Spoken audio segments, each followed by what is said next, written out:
오늘도 새벽 예배를 드리게 하신 하나님께 감사와 찬송과 영광을 올려드립니다. 우리 다 함께 사도신경으로 신앙 고백하신 후에 찬송가 405장을 부르신 후 누가복음 20장의 말씀을 읽으신 다음 오늘 말씀을 듣겠습니다. 본문의 말씀은 예수님이 십자가에 달리시기 3일 전 화요일에 일어난 사건에 대해서 기록한 말씀입니다. 본문에 보면 유대 지도자들이 예수님 앞에 나와 당신이 무슨 권세로 이런 일을 행하느냐 묻습니다.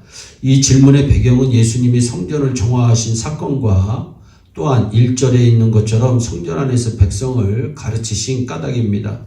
원래 구약 율법에는 성전을 정화하는 것은 선지자들만 할 수 있는 일이었고 성전 안에서 백성들을 가르치는 것도 제사장만 할 수 있는 일이었기 때문입니다. 그래서 일반 유대교의 랍비들은 성전 안에서 백성을 가르치지 못하고 성전 밖에 있는 마을의 회당에서 가르치게 되었습니다. 그런데 예수님이 성전을 정화하시고 또한 성전 안에서 가르치셨다고 하는 것은 율법을 금하는 일이었습니다. 율법이 금하는 일이었습니다. 그래서 유대교의 지도자들은 예수님이 선지자나 제사장처럼 행하는 것에 대해 그런 행동을 하게 된 예수님의 권세의 출처에 대해 질문을 던진 것입니다. 그러면 예수님의 권세에 대한 출처를 묻는 질문에 대해 예수님의 대답은 무엇이었습니까? 예수님도 자신을 끝까지 인정하지 않고 부인하는 그들을 향해서 자신의 권세의 출처에 대해 직접적인 답을 주시지 않았습니다. 그러면서 예수님은 당시 백성들로부터 의로운 선지자라 추앙을 받던 세례 요한의 세례의 기원에 대해 반문함으로써 사실 간접적인 대답을 한 것입니다. 쉽게 설명하면 4절에 요한의 세례가 하늘로서냐 사람으로서냐 라는 질문 속에는 요한의 세례가 하늘로서라면 요한이 증거하던 예수님의 권세도 하늘로서 온 것이 너무도 당연하다는 대답이 포함되어 있는 것입니다. 왜냐하면 요한복음 1장 19절로부터 28절에 세례 요한은 예수님을 만났을 때 이 사람이 바로 메시아라고 선언했고 당시에 자신은 그의 신들매를 풀기도 감당치 못할 존재임을 분명히 밝혔기 때문입니다. 또한 마가복음 1장 7절로부터 11절에는 예수님이 성령으로 세례를 주실 분이요 하나님의 사랑하는 아들이라고 증거합니다. 결국 예수님의 반문에 예수님의 권세의 출처에 대한 질문을 던짐으로써 예수님을 올감포레했던 유대 지도자들이 도리어 묶이게 되었습니다. 왜냐하면 요한의 세례를 하늘로부터 온 권위로 인정하면 그를 믿지 않은 자신들의 잘못이 드러날 것이고 그렇다고 요한의 세례를 인정하지 않으면 당시 모든 사람들이 선지자로 믿고 있으니 자신들이 돌에 맞을까 두려웠기 때문입니다. 결국 그들은 예수님의 반문에 대답을 하지 못합니다.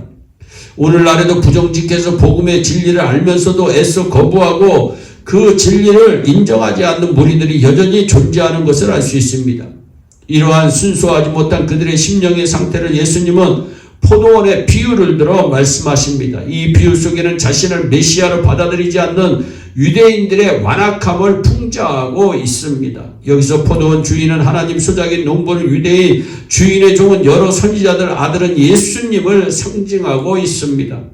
그리고 이 비유를 통해서 유대인들의 지도자인 대제사장, 서기관, 장로들을 과거 하나님께서 보내신 선지자를 죽였던 선조 유대인들과 동일선상에 놓고 있습니다. 이 비유는 하나님의 백성으로 선택받은 유대인들이 그 은혜를 저버리고 선지자를 학대하면서 심지어 예수님을 죽이는 죄악까지 저지르고 하나님께서는 이런 패악한 유대인들을 용서하시지 않으시고 심판하시며 하나님의 축복이 유대인에게서 이방인에게로 옮겨질 것을 상징적으로 보여준 것입니다. 우리는 이 비유를 통해 짧게 몇 가지만 생각하며 우리를 향하신 하나님의 뜻을 발견할 수 있는 은혜의 시간이 되기를 바랍니다. 첫째, 주인의 탄식을 볼 수가 있습니다. 13절에 어찌할 거라는 주인의 탄식은 자신의 소유인 포도원의 소초를 얻지 못한 데 있는 것이 아닙니다. 그 탄식은 바로 자신의 밑에 두었던 소작인들의 배신에 있는 것입니다. 사람을 잃은 데에 대한 슬퍼한 것입니다. 사랑하는 사람을 잃고 사랑하는 사람으로부터 배신을 당하는 하나님의 아픔을 우리는 알아야 합니다.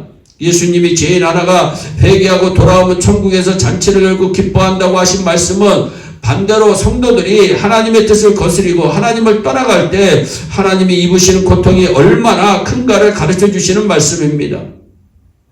이 자리에 계신 성도님들만큼 하나님을 실망시키지 않는 성숙한 믿음의 사람들이 다 되시기를 주 예수 그리스도의 이름으로 축원합니다. 둘째는 하나님은 마지막까지 기회를 주시는 분이심을 설명하고 있습니다. 아들을 보내시는 포도원 주인으로부터 우리는 인간을 사랑하시는 하나님의 사랑의 깊이를 읽을 수가 있습니다. 진실한 사랑은 끝까지 상대를 포기하지 않는 것입니다.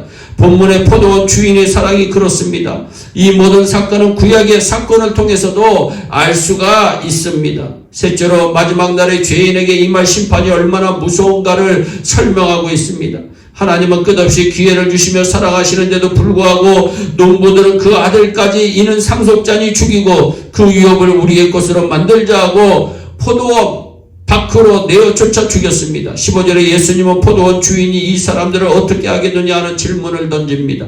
그리고 그에 대한 대답에 주인이 직접 와서 농부들을 진멸하고 포도원을 다른 사람들에게 주리라 말씀합니다.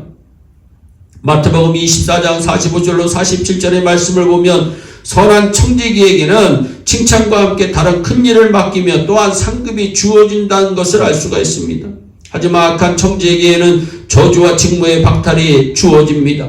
저와 여러분들이 늘 하나님 아버지의 뜻을 발견하여서 그 뜻을 잘 충성되게 섬기는 축복의 귀한 주인공들이 되시기를 예수님의 이름으로 축원합니다. 기도하겠습니다. 사랑의 하나님 참 감사합니다. 우리는 무지하여서 아버지의 뜻을 모르고 아버지의 뜻을 배반할 때가 너무나도 많이 있습니다. 아버지 하나님, 우리가 믿음을 저버릴 때마다 탄식하시는 아버지의 탄식의 소리를 듣게 하여 주시고, 아버지 하나님 늘 세상 마지막 날 심판을 두려워하면서 오늘을 사는 우리 예일에 온 성도들이 될 수 있도록 은총을 베풀어 주시옵소서. 감사하고 예수님의 이름으로 기도하옵나이다. 아멘. 우리 다 함께 주기도문으로 예배를 마치시고 각자 개인 기도하신 후에 오늘도 주 안에서 승리하는 복된 하루 되시기를 바랍니다. 감사합니다.